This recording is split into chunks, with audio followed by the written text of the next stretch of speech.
Therefore, our party officials, I want to advise them not to be used to bring hate and breed division and breed ethnicity in this party, because that is against where we started with Uhuru Kenyatta, to build a party that will unite Kenya and cause harmony and brotherhood and unity in our republic.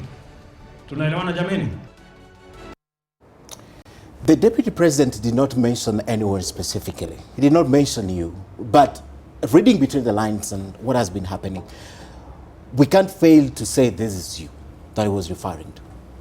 Well, my relationship with the Deputy President is very cordial and very respectful, and it is premised on our shared vision on what this country should be, where this country should be going, as articulated in the Jubilee Manifesto. Are you just not in denial, SG, that it's not a good relationship? Well, again, I'd like to repeat, what is important is where is Jubilee on issues of ethnicity, on issues of uniting the country, of issues of the Big Four, the manufacturing, which is very, very important because, as you know, this country has got one of the most difficult youth bulge. In the 80s and 90s, Kenya had the highest rate of population increase in the whole world. We have to address this youth bulge by creating jobs, by ensuring that we give hope to our youth and so forth. That is what Jubilee stands for, and those are the most important things that we should be addressing. Okay. My relationship with the DP is respectful and cordial. Okay. Whether that relationship extends to social areas, whether we hang out together, or I like his suit or he likes my kipara, that's immaterial. Okay. What is important, but I think it's more ideological than just how you're making it simple. Yes, so for me what is important is the Big Four, the legacy of the president, which is, if you remember what the president said, it was that, in fact, there's a young person who asked the president this somewhere in Thika, what would you want to be your legacy? Okay. And he said, to leave behind a united country. And that's what's important. That is what is important for me, to have a united country. And if you look at my politics in the last 20 or so years that have been in politics, less than 20 of course, is that I've stuck to the idea of building bridges across the ethnic groups. I've resisted the centrifugal force of ethnic politics. Okay. And that's why I was never in ODM. And my credentials in that area are clear. Okay. Now, when it comes to the other legacy of the president, and that's the fight against corruption, to resist the temptation of misuse of public funds for personal gain, that is something that I share with the president. That is something which is articulated in the Jubilee Manifesto. In fact, before you are nominated as a Jubilee candidate, you had to make a declaration against corruption and against use of public resources in a corrupt manner. Those are the things that bring me together with the deputy president in the same party. Okay. I know you have dismissed this, but you're very checked and very respectful about this. But the deputy president did not leave any doubt. Before I read what he said, let's listen to this. Tuju is a very critical player.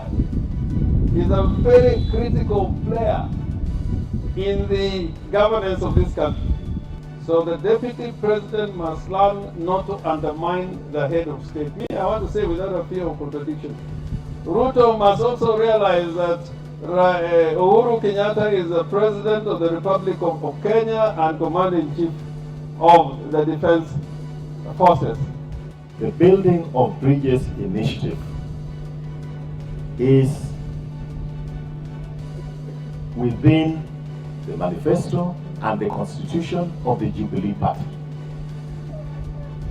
The intent and purpose and the very existence of Jubilee Party is to unite this country. And when you talk about uniting this country, we're not saying uniting the country except the Luos, or uniting this country except the Luyas, or unite this country except the Kalenjins. What we mean is uniting the whole country.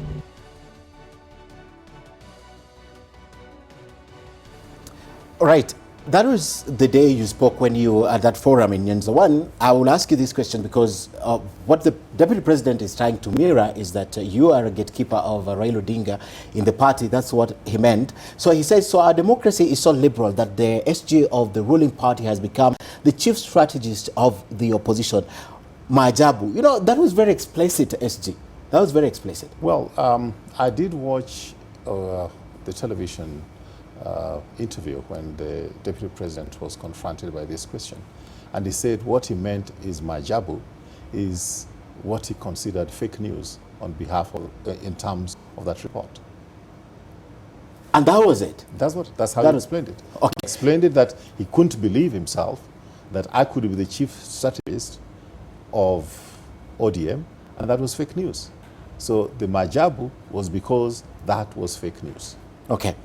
So you maintain that your relationship with the Deputy President is so cordial. However, months ago... Well, what I'm saying is cordial and respectful. And respectful. Yes. Months ago, there was this tape that was leaked, the audio. First, was that your voice? Well, let me respond to that. First of all, when I'm with you in this program, I'm making the position of the party, I'm talking officially with you, and whatever I say is in fidelity with the party constitution and the manifesto. If you sneak on me when I'm taking a shower and singing, and you record what it is that I've said in my private space, and you go and manipulate it, manipulating using computer programs like Softcake, I know exactly how that works, then it's none of my business to respond to that. Okay. But the substance, if you want to talk about the substance of Kiambacha, that, yes. then that I'm ready to discuss. Okay. That I can discuss with you. Okay. Because if that was your voice, it seems as though you were very concerned about what happened previously, especially the post-election violence, the unresolved issues. But however, the concern was how you and David Nyenze were talking about it. It looks as if there was a lot of excitement talking about it. Yeah, that's the way the tape was manipulated. Okay. And that I would not want to get into, because what I say in my private space and somebody records it and manipulates it using Cakewalk software, which is available, in fact, even online, I can make you say what you need to say, and I can sequence it in such a way that it says what exactly you didn't mean, you put it out of context. But on the substance of Kiambaa Church, the post-election violence, that I can talk about. Okay. Sorry, it's just George Nyanja. I mentioned David. Yes, So it's George Nyanja, not Nyenze. So I made a mistake there. But the substance of it was about what happened, and the call was, let's try rebuild back before we build this, right? But I think the context was taken, the substance of that discussion was still taken away by the nature of the conversation, which you're saying it might have been manipulated. That was manipulated and out of context. But on Kiambaa, whatever happened in Kiambaa, yes, I want to be able to tell you, before I got into this business of politics, I was a television producer like yourself, as you may be aware. So I covered Rwanda. I covered the massacre which happened in Rwanda. I filmed in Eritrea during the Ethiopia-Eritrea war. I filmed in Ivory Coast and Liberia. I know the devastating effect of ethnic strife. So, in fact, I've been to Rwanda during several anniversaries of the massacre which happened in Rwanda, and in fact, the last one was last month. Yeah, when I was actually the 25th anniversary. Yes, I was one of the state guests, and in previous ones they have actually invited me. And every time I go to Rwanda, I go to pay homage. I mean, to pay my respects to the mass graves. Okay. Now, so when you look at what happened in Kiambaa, in fact, you should read the book which has just been published, The Scars of a Nation. All right? The Scars of a Nation, not the Scars, the Scars of a Nation. Where a 9-year-old boy was thrown back into the fire and he got burnt. He is completely disfigured. He has gone through several visits to clinics here in Kenya and in the United States 70 times. This happened to him when he was 9 years of age. And the only question he asked his father, Daddy, why did they burn us in church? Why did they burn us in church? Personally, in 2008, when it was not safe for any Kikuyu even to take refuge at Bondo police station, they were all brought to my home. And my home was the IDP place for Kikuyus from the whole of Siaya County. When the people came to attack them, there was a police force which was guarding my home, and 2 people were shot dead.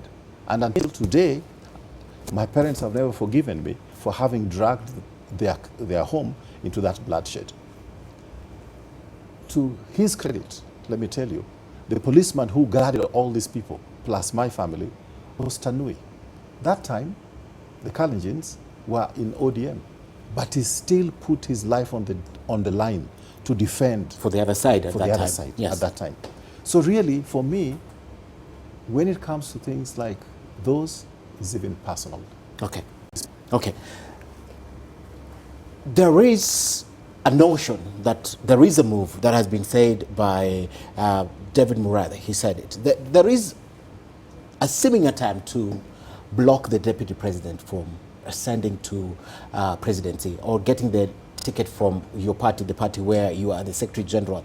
Before I talk about that, the stability at Jubilee Party. Do you see the Jubilee Party existing post President Uhuru Kenyatta? Of course it is going to.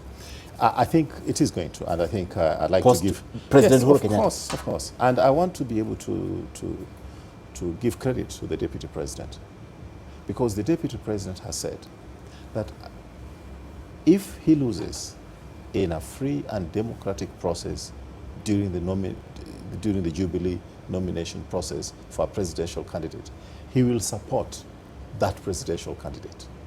He has said it so many times, I cannot count.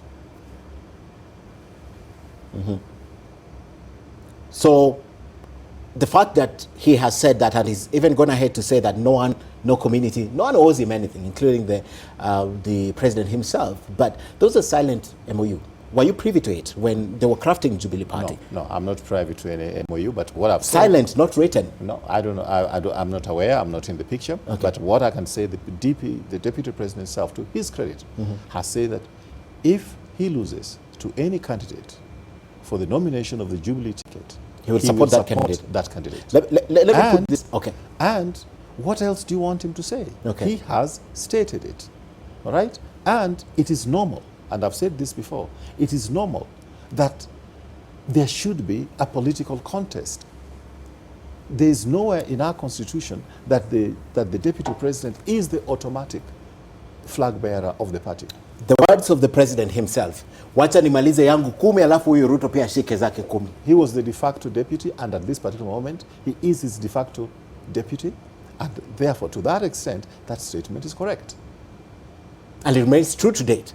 Well, it remains true to date for as long as no other candidate has come up.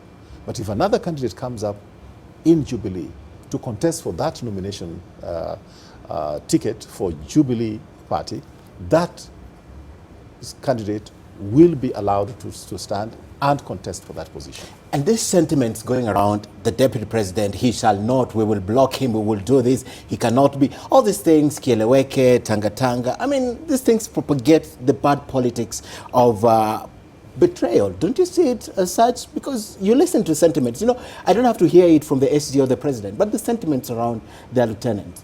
I don't know what is illegal about having different opinions. I don't know what is illegal. It reflects what we are thinking, SG. No, but I don't know what is illegal about having different sentiments. If somebody says they're going to block the deputy president, those who are supporters of the deputy president and the deputy president himself can also say, I'll block this person, I'll block Tuju, or I'll block... They've just been saying that. They'll remove you. They'll remove me. Yes. It's normal. You can't equate them. It's not the same thing. No, it's but normal, but it's not the same thing. Yeah, it's not, look, I mean, you know... Vice chairman of a party, deputy president of a country. That's okay. Yes. That's okay. If somebody says today that they're going to block Tuju, not to become Secretary General, I think that is within their right. There's nothing criminal about that. Okay. It is not criminal to say that I'm not going to support this person, I'm going to support somebody else. That is democracy. So don't you think there is, looking at the sentiment wholesome, it's deliberate, he's not going to make it, we have to stop him. Do you think there's some deliberate attempt just to block him from... Even if there's a deliberate attempt, Yes. is it illegal? Suppose there's It's an betrayal. Well, in politics, today I can support you and tomorrow I don't support you. But that's where we are heading away from, with even the handshake and PPI. Who says? Who Yes. says that if you support me today, you must support me tomorrow? Who says that? In politics, No one, but it's... you are free. I'm free to vote for you today as Ken Mujungu. I am free to change my mind tomorrow not to vote for you. And there's nothing to be Okay. criminalized on that. Okay. And one of the... And I know that. I mean, I contested for a seat in Radiata. They elected me the first time. The second time, they did not elect me. That is their sovereign right to change their mind that now we don't want Tuju. Fine. Okay. And you accept it. That's democracy.